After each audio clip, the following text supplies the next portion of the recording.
Followers बनते हैं, इससे ज्यादा तो विदेशी बनते ही नहीं। तो बड़े तगड़ा बड़ा गुरु कौन, जिसे सदगुरु कहा जाए। सत माना जो हमेशा रहे, कभी विनाश न हो, उसको सत्य कहा जाता है। तो ये तो द्वापर युग से आए हैं, द्वापर युग से बाद कलयुग खत्म होगा तो ये गुरु लोग भी खत्म हो जाएंगे। फिर सारी दुनिया का उद्धार कौन करेगा? वो गुरु चाहिए ना। तो वो कौन है? वो गुरु है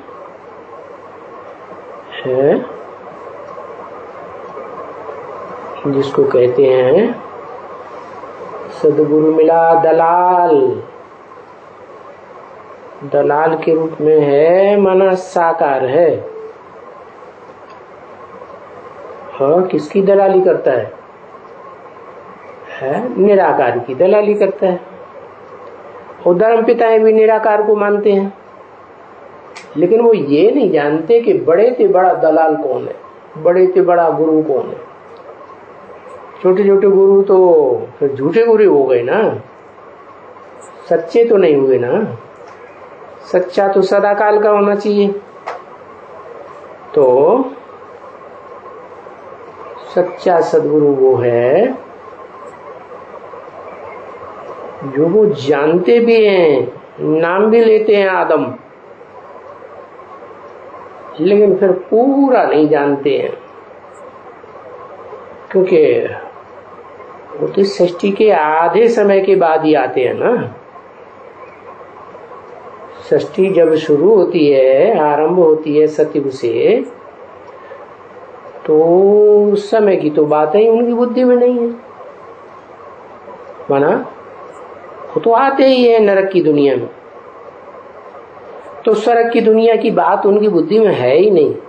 और सदगुरु स्वर्ग में आता है या स्वर्ग से भी पहले आता है? प्रत्यक्ष होता है संसार में। कब प्रत्यक्ष होता है? हाँ, स्वर्ग से भी पहले, क्योंकि सदगुरु का काम ही है सदगति देना। और सदगति होती है स्वर्ग में। सदगति कहा ही जाता है शरीर भी और आत्मा भी, दोनों की सदगति हो, दोनों सुख शांति से रहें।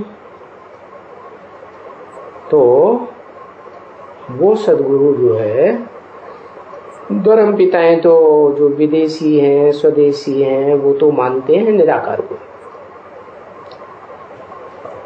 लेकिन वास्तव में वो ये नहीं जानते कि वो निराकार कैसे नई दुनिया बनाता है। स्वर्ग को मानते हैं, जैसे आदम को मानते हैं, वैसे पैराडाइज को भी मानते हैं, जन्नत को मानते हैं, लेकिन जानते नहीं वो कैसे स्थापन होती है। तो वो आदम जानता है क्या? आदम तो सृष्टि का आदि है, आदि पुरुष, आदि मनुष्य, आदि मानव। तो वो जानता है क्या? है वो भी जन्म मरण के चक्र में आते आते सब भूल जाता है। उसकी आत्मा भी कमजोर हो जाती, तामसी बन जाती। तो फिर कौन बताएगा? वो ही बताएगा जिसको सब मानते हैं सारी दुनिया में। भारतवासी भी मानते हैं, भारत के जो भारतीय धर्म है वो भी मानते हैं, विदेशी धर्म पिता है उनके फॉलोअर्स भी मानते हैं। किसको? निराकार। तो जो निराकार को सब मानते हैं वो ही तो वास्तव में मूल है ना। क्यों? क्योंकि वो ज्ञान का अखूट भंडार है। क्यों अखूट भंडार है? क्योंकि वो जन्म मरण के चक्र में नहीं आता, गर्भ से जन्म नहीं लेता है। वो जैसे धर्म पिताएं प्रवेश करते हैं, जैसे क्राइस्ट ने जीसस में प्रवेश किया, ऐसे ही वो आता है तो आदम में प्रवेश करता है। वो है उसका मुकर्रर रथ, और साकार भी है, तो उसी को कहा जाता है शिव, माना निराकार, बाबा माना साकार। तो दोनों रूप उसमें स्थायी हो जाते हैं, तब कहा जाता है शिव बाबा। तो वो शिव बाबा ही सारी दुनिया की सदगति करता है, धर्म पिताओं की भी सदगति करता है, जो बड़े से बड़े इस दुनिया के गुरु माने जाते हैं। तो बताया गुरु कोई को भी नहीं कहा जाता है सिवाय एक के। कौन एक? सदाशिव है। सदाशिव कहें? कौन है सदाशिव? है सदाशिव किसे कहें? इस सृष्टि पे सदा कौन है? सदा तो एक अकाल मूर्त है, जिसे हम शिव बाबा कहते हैं। उसको काल भी नहीं खाता, अकाल है और मूर्ति भी। गुरु साकार होना चाहिए ना, मूर्ति बने साकार। तो वो एक ही सदगुरु है। और फिर ये भी बताया, जो सदगुरु है वही तुम्हारा बाप है, वही तुम्हारा टीचर भी है। माने एक ही स्वरूप है, साकार निराकार का मेल इस संसार में पार्ट बनाने वाला, जो इस सृष्टि में आदि से लेकर अंत तक साकारी प्लस निराकारी स्टेज में स्थिर रहता है। वो सदगति देने वाला है सारी दुनिया को, सर्व की सदगति करने वाला। माना सर्व माने सब की सदगति, माने किन की सदगति है?